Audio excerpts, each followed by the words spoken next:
একেবারে ছোটবেলা থেকে বরং তারও আগে থেকে মাতৃগর্ভ থেকে দুনিয়াতে যখন আসে তখন একটা দোয়া পড়তে হয়, বেশিরভাগ মানুষ জানে না।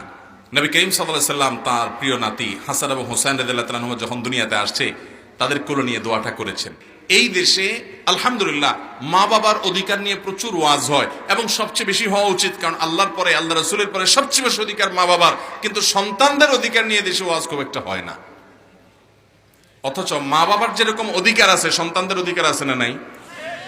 সন্তানের যেরকম কর্তব্য আছে মা বাবার প্রতি, মা বাবারও কর্তব্য সন্তানের প্রতি আছে না নাই? সে কর্তব্যগুলোর তালিকা কি কি কর্তব্য আছে সেটা আমার আজকে আলোচনার বিষয় না। আমি আজকে আলোচনা করব শুধু একটা কর্তব্য নিয়ে, সেটা হলো নবী করিম সাল্লাল্লাহু আলাইহি সাল্লাম বলেছেন, কুল্লু মাউলুদিন ইউলাদু আলাল ফিতরাহ, প্রতিটা শিশু, প্রতিটা ছোট বাচ্চা দুনিয়াতে, নবজাতক শিশু দুনিয়াতে আসে মায়ের গর্ভ থেকে পাক্কা এবং খাঁটি মুসলমান হয়ে।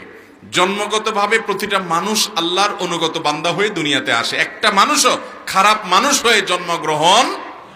পৃথিবীতে বহু সন্ত্রাসী আছে, বহু ডাকাত আছে, বহু খুনি আছে, বহু খারাপ মানুষ আছে, পৃথিবীতে একটাও খারাপ নবজাতক শিশু আছে?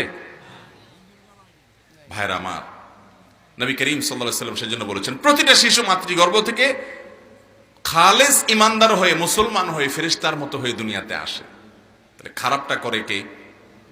ইল্লা আন্নাবুহু ইউহাউদানিহি আও ইউনাসরানিহি আও ইউমাজ্জিসানি, তবে ওই সন্তানের যে মা বাপ আছে, এই মা বাপ সন্তানকে কখনো ইহুদি বানায়, কখনো খ্রিস্টান বানায়, কখনো অগ্নি পূজক বানায়, কখনো আল্লাহর অবাধ্য বানায়, কখনো ফাসিক বানায়, কখনো কাফের নাস্তিক বেঈমান বানায়। এই সব কিছু বানায় কে?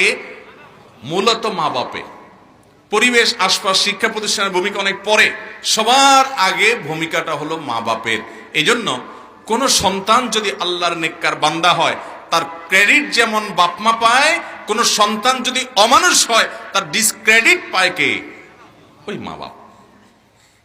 এই কথাগুলো এই জন্য বলা, আজ আমাদের সমাজে চতুর্দিকে যখন তাকাই আমার মাঝে মধ্যে নিঃশ্বাসটা বড় হয়ে যায় যে আমাদের তরুণরা কি এমন হওয়ার কথা ছিল?